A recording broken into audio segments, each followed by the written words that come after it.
Hola, bienvenido. Soy profesor Khalid Khan, trabajo en Universidad de Granada, en España. Hoy vamos a hablar sobre diseño de estudios observacionales.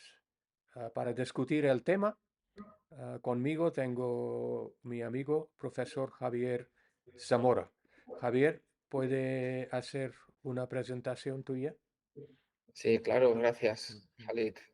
Soy Javier Zamora, soy el director de una unidad de bioestadística clínica en el Hospital Ramón y Cajal, en Madrid, y además comparto con Khalid una red de investigación de excelencia en España de epidemiología y salud pública. Gracias, Javier. Nosotros también hemos escrito junto un libro sobre medicina basada en la evidencia y revisiones sistemáticas. El tema de hoy es sobre diseño de estudios observacionales y hay la posibilidad de estar confundido sobre la diferencia entre cohorte y estudio caso control. Entonces intentamos explicar la diferencia bien. Javier, casi todo el mundo en, tema de medicina y salud sabe que existe una jerarquía de evidencia y después de ensayos clínicos tenemos estudios observacionales. Y cohorte está considerado como un nivel más alta que caso control.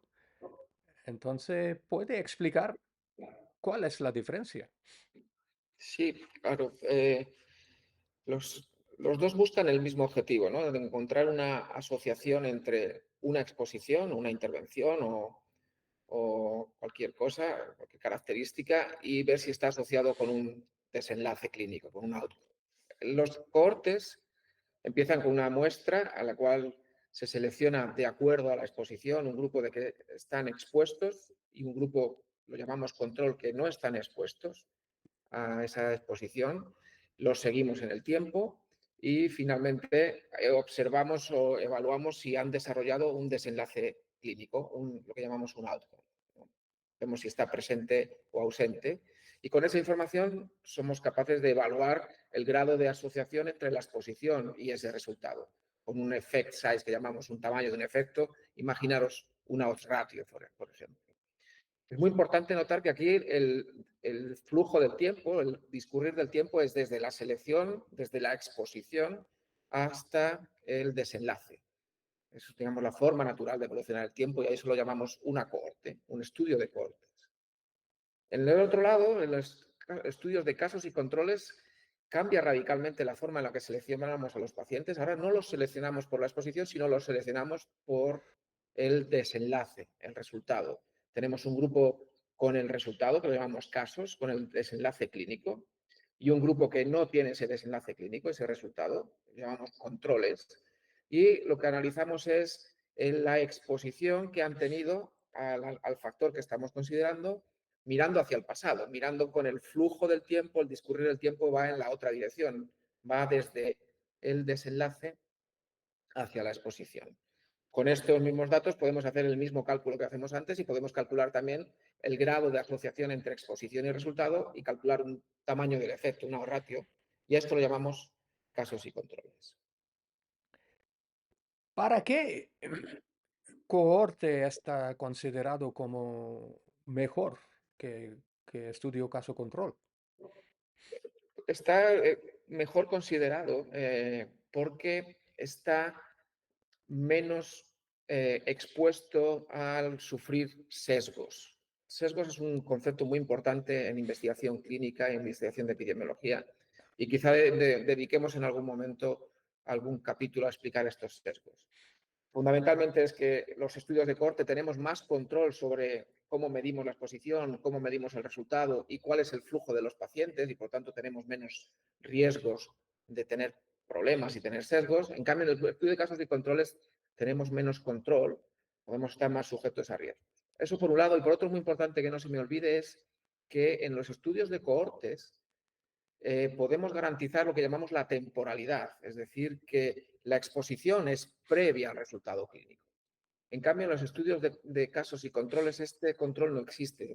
No podemos garantizar que la exposición haya sido previa al desarrollo del desenlace clínico que estamos analizando.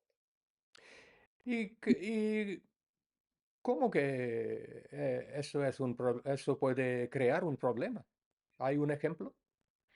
Sí, imagínate, yo creo que el ejemplo que uso siempre para explicar esto en el caso de los estudios de cohortes es imaginar que estamos intentando estudiar la asociación entre la exposición a un determinado fármaco, a un determinado medicamento y el riesgo de desarrollar malformaciones congénitas durante el embarazo.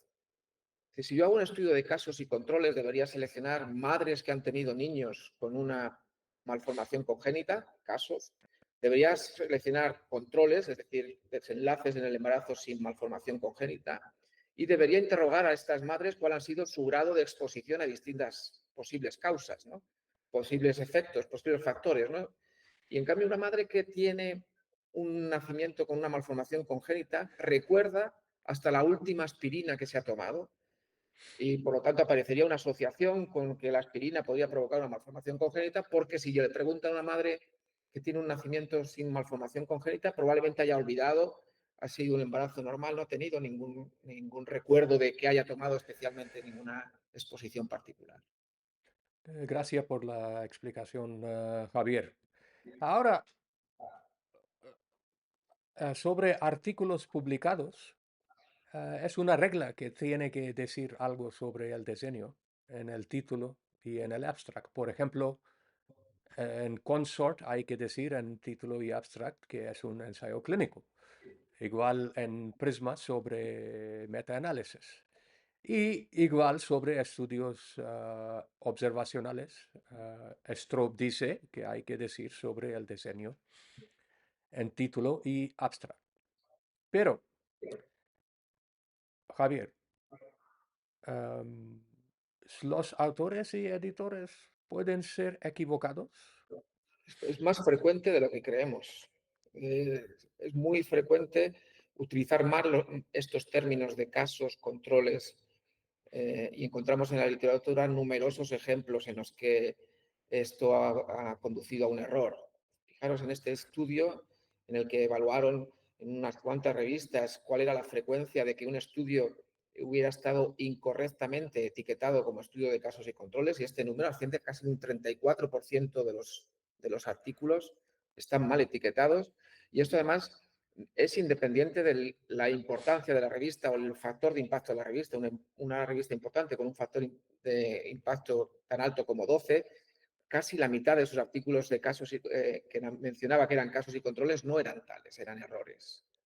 Y esto se ha repetido en otro estudio que ha tratado de analizar este mismo error y encuentra también que casi un tercio de los artículos publicados en unas revistas etiquetan incorrectamente los estudios de casos y controles. Por lo tanto, es un error común, y hay que ser, por lo tanto, muy cuidadoso con el uso que se hace de las palabras. Entonces, ¿cómo puede evitar ser confundido uno? Claro, aquí es un poco el mensaje clave sería no confiar solo en el título y en el abstract para determinar cuán creíble es un estudio en función de su diseño, si es cohorte o casos y controles, sino que es necesario profundizar y leer, llegar a leer el material y métodos en el que con la descripción que han hecho de cómo han seleccionado a los participantes Ujú. y cómo han evaluado tanto la exposición como el resultado, ahí encontraremos las pistas necesarias para determinar si realmente estamos ante un estudio de casos y controles o estamos ante un estudio de cohortes. Ok, en conclusión, en un estudio cohorte, la palabra control refiere a exposición y en caso control, la palabra control refiere a desenlace y siempre hay que leer en más profundidad en los métodos publicados en vez de solo título y abstract. Muchas gracias, Javier. Gracias a ti.